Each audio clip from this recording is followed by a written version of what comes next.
ভাই just look, just এইরকম একটা কটেজে চিন্তা করেন এরকম একটা বৃষ্টির মধ্যে এরকম একটা খিচুড়ি আর এরকম একটা ভিউ। আপনারা যদি আসেন পুরো একা একটা পাহাড় নিয়ে থাকতে পারবেন।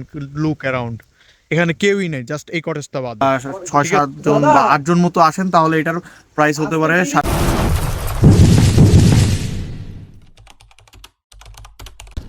আসসালামু আলাইকুম everyone, welcome back to a new blog. So এখন দেখা হচ্ছে আমাদের বান্দরবন থেকে। আর হ্যাঁ, আমরা বান্দরবনের মানে রোড দিয়ে চালাচ্ছি। দেখতেই পাচ্ছেন আমাদের অবস্থা, একদিক দিয়ে ক্রুজিং পজিশন, কারণ একটু পর পর এরকম পানি চলে আসে, এই যে যেমন একটু পরে পরে পানি চলে আসছে। আর সেকেন্ড থিং, এখানে দেখতে পাচ্ছেন আমার জুতা, কারণ কালকে আমরা সকাল 5টা থেকে সন্ধ্যা 6টা পর্যন্ত অলমোস্ট 13 ঘন্টা আমরা ভিজছি। তো এই জন্যে আমাদের মানে সব কিছুই হলো ভিজা। দেখেন এই যে পলি দিয়ে এই ব্যাগ ঠ্যাগ আটকে নিছি কোনো মতে আর কি। যাই হোক, তো এখন আসছি হলো দাদার বাসায়। দাদা হলো মানে ওদের গ্রুপের অংশ। তো চলে আসছি আমরা বাঙালখুলি বাজারে, আর এখানে আসছি আমরা ব্রেকফাস্ট করতে। আর আমাদের ব্রেকফাস্টের আইটেম কি আছে? মানে আপনি কি বললেন, এটা নাম কি বললেন? মুন্দিং। এই যে মরিচ, এই যে মরিচ দিবি, মরিচ দিয়ে লবণ আর লেবু দিবে তো যতটুকু লাগে। মরিচ এটা হাতে বানানো না? হাতে বানানো। এই যে ফার্স্ট র টেস্টটা করি।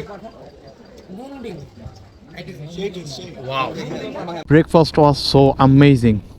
মানে মুন্ডিটা এত জোস ছিল, র ফ্লেভারটা সব থেকে আমার ভালো লাগছে। ও থ্যাঙ্কস টু পপস দা যে আমাদের এত কিছু করছে, আলহামদুলিল্লাহ।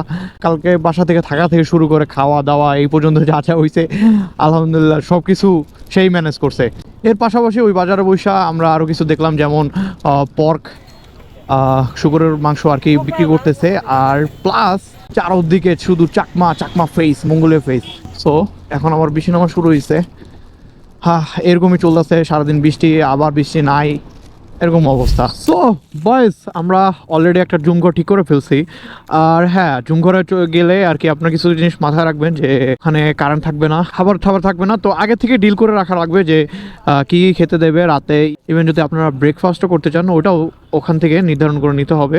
যেহেতু আমরা একজনের রেফারেন্সে আসছি, সো এখানে আমাদের বাজেটের সাথে আপনারা কম্পেয়ার করে পারবেন না, বাট আপনাদের একটা এস্টিমেট দিতে পারবো যে হ্যাঁ এরকম কস্ট পড়তে পারে। অনার করছে, তো অনার জিনিসটা তো এরকমভাবে বলা যায় না, এটা জাস্ট একটা গিফট। তো গিফট কি দিছে, এটা হাইটা খাই ভালো।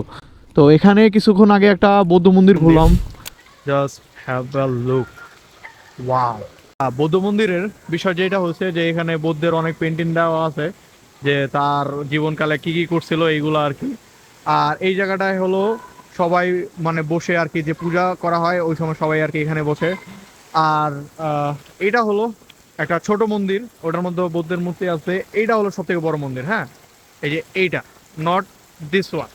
হ্যাঁ, ওইটার মধ্যেও আছে, এই যে যেমন উপরের তলা 3 তলায় নাকি একটা বৌদ্ধের মূর্তি আছে, বাট নিচে সব মকরা থাকে, যে যারা আছে। এই যে একজন বের হইছে, ঝাড়ু দিতেছে। হ্যাঁ, আর এই সাইডে হলো মেয়েরা থাকে, আর এদিকে হলো ছেলে পেলেদের হোস্টেল। কত দূর দেখা যাচ্ছে জানি না, ওই জায়গায় ফুটবল খেলতেছে। টু বি অনেস্ট, ট্যুর কেমন যাচ্ছে জানি না, বাট আমার এই যে কালচারাল ব্যাপারগুলো অনেক ভালো লাগে। আর এখানে অনেক বৌদ্ধ মন্দির, ওয়াও, জাস্ট ওয়াও। এই জায়গাতে বললে শেষ, বাট ভয়ঙ্কর সুন্দর জিনিসটা যেটা হয়েছে। জানি না আমাদের এখান থেকে জুমঘর কত দূর, আর জুমঘরে নাকি কারেন্ট থাকবে না, এটা নিয়ে একটু প্যারা খাচ্ছি, কারণ আমার গোপ্রো চার্জ দেওয়া লাগবে, ফোনগুলো চার্জ দিতেও দেওয়া লাগবে। আমার নাই, পাওয়ার ব্যাংক নেই, তবে হ্যাঁ ড্রোনের ব্যাটারি আছে, ওটা দিয়ে চার্জ দেওয়া যায়। বাট আগে কখনো দেই নেই, তো এখন জানি না ওইটা কতটুকু লং লাস্টিং করবে, কারণ কালকেও আমাদের হয়তো বগালেক বা থানচির ওদিক যাওয়া হতে পারে, এটা আর কি আজকে রাত্রে ডিসাইড হবে। সো এখন আমরা আমার বন্ধুর বাইকের রিভিউ দেবো। ওকে, এইটা হলো এফজেড ভার্সন 3। আর হ্যাঁ, এটা BS4 ইঞ্জিন, কিছুটা পাওয়ারফুল অন্য BS6 BS7 ইঞ্জিন থেকে, কারণ হ্যাঁ এটা র পাওয়ার ফিল করা যায়। তারপরেও still guys, I know it's a 125cc bike, but এতটাও খারাপ না, সিরিয়াসলি অনেক ভালো বাইক। ওকে, এই হলো আমাদের দাদা। আমরা এখন এখানে চলে আসছি, বাইক রিভিউটি পরে দিচ্ছি। ওকে, আমরা আমাদের বাইক এখানে পার্ক করলাম, আর এখন আমরা এখান থেকে কিছুটা সামনে উপরে যাব। কিছুটা হাইকিংও হয়ে যাচ্ছে, আর ফ্রেন্ডরা গানও ছাড়ছে সাথে সাথে। আই ডোন্ট নো, বাট আমার প্রবলেম হলো স্যান্ডেলটা। ওদের মতো জুতো হলে প্রবলেম হতো না, স্যান্ডেলটা অনেক পিস লাগছে, কারণ কাদা ঢুকে গেছে। তো বয়স কী দিয়ে খেলাইছি ভাই, জাস্ট লুক, ও ভাই মাশাল্লাহ মাশাল্লাহ। আর আমাদের কটেজ আই গেছে একটু নিচেই, জাস্ট এইরকম একটা কটেজে থেকে ভিউ, ওয়াও। আবার এখানে কিছুটা চিল করারও জায়গা আছে, just look at it, amazing amazing experience, amazing. ফিলটা কেমন? গার্লফ্রেন্ড না থাকে, প্যারা না থাকে, তাহলে আপনি বন্ধু বান্ধবের সাথে নিয়ে অবশ্যই এখানে আসবেন। রিয়াজ বাদে রিয়াজের গার্লফ্রেন্ডের অনেক প্যারা। ভাবতেও পারি নাই যে এরকম ট্রাকিং হবে আর কি, বাইকে আসে। এরকম ট্রাকিং মূলত হয় যে আপনি বাসে আসছেন, একটা জায়গায় স্টে করছেন, তারপর ট্রাকিং করে এরকম একটা জুম করে। বাট মাশাল্লাহ ভাই, অ্যামেজিং, আল্লাহস প্ল্যানিং ইজ জাস্ট অ্যামেজিং। ও ও কি এখানেই থাকবো, 10-12 জন চাইলেও এসে থাকা যাবে। আর এই হলো হোল ভিউ। জাস্ট থিঙ্ক, আপনি সকালবেলা এখানে এসে এক কাপ চা সাথে এখানে বসে বসে ফিলটা কি যে হবে। আর সাথে যদি পার্টনার থাকে 100-100। एहे रहा नहीं जाता तड़प ही ऐसी है ना नहीं नहीं सुके আচ্ছা, জুম করে আসার আগে ইনফরমেশন দেই যে এখানে ওয়াশরুম কিন্তু এরকম হবে, জাস্ট একটা টিন। হ্যাঁ, এখানে নিচে প্যান, বাট হ্যাঁ জায়গাটা খারাপ না আমার জন্য ভাই, জোস, কারণ বাতাস আসতেছে, একটা প্রাকৃতিক ফিল হবে। বাট অনেকের জন্য যারা ওয়াইফ নিয়ে আসবেন বা গার্লফ্রেন্ড, এখান থেকে ভিউ আর এখানে washroom।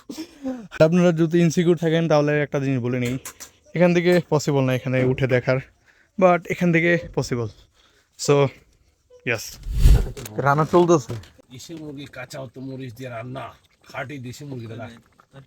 তো আমি এখানে বসে ভালোই আড্ডা দিলাম আর কি, দাদারা ভালোই চানাচুর ভালোই ব্যবস্থা করছে, বাস করে হলো, যাক আলহামদুলিল্লাহ। দাদা একটা জিনিস ইন্টারেস্টিং ব্যাপার বলো, যে এখানে কেউ চাকমাই নেই। হ্যাঁ, যেখানে 6 জনের মধ্যে, আমরা 6 জনের মধ্যে 5 সম্প্রদায়। দাদা একটু সম্প্রদায়গুলো একটু বলে দেন। টংচঙ্গা, তনচঙ্গা, ইনি মারমা, মারমা, ইনি মুরো, মুরো, ইনি বম, আর ইনি আবার মুরো। মুরো। এই যে দাদা আপনাদের যে বাসাটা, আমার এক বোন ছিল সুমি আপু বলতাম, তো সে আসলে হলো খাসিয়ারি থেকে, তো সে অলরেডি আপনাদের মারমা ভাষা পারতো। তারপরে আবার দ্বিতীয় কথা হলো বাংলা তো শিখতেই আছে সারা জীবন, ইংলিশও উনি হলো মাস্টার্স করছে আপনার চিটাং ইউনিভার্সিটি থেকে, আবার যেই আমার সাথে জাপানি শিখছে। আপনাদের এত ভাষা শিখা মানে টাফ হয়ে যায় না? আমি ব্যক্তিগতভাবে বলি, আমি চাকমা ভাষা পারি, হুম মারমা ভাষা পারি, হুম বাংলা ভাষা পারি, হুম আমার ভাষা তো আছেই। হুম। আবার এখানে আপনার ভাষাও কি আলাদা এগুলো থেকে? right, আলাদা সবার গোত্রের ভাষা হলো আলাদা আলাদা। আলাদা, সবার ভাষা আলাদা এখানে। বর্ণমালাও আলাদা, ওনার ভাষা একরকম, ওনার ভাষা একরকম, ওনার ভাষা একরকম। আমার তো বর্ণমালা আলাদা। ত্রিপুরার কিছু কথা পারে, আসো আসো ফাইদে ফাইদে, আচ্ছা আচ্ছা, মানে এরকম কিছু কিছু পারে। তো 7-8টা আমি গুনতাছি, তো 7-8টা ভাষা হয়ে গেল ভাই, খুবই টাফ। সো ফাইনালি আমাদের খাবার পরিবেশন হচ্ছে ভাত আর দেশি মুরগি।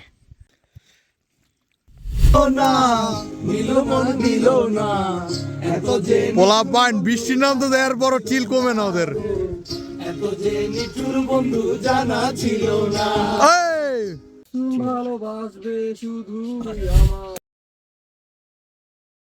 সো ব্রেকফাস্ট টাইম, ব্রেকফাস্ট আছে খিচুড়ি।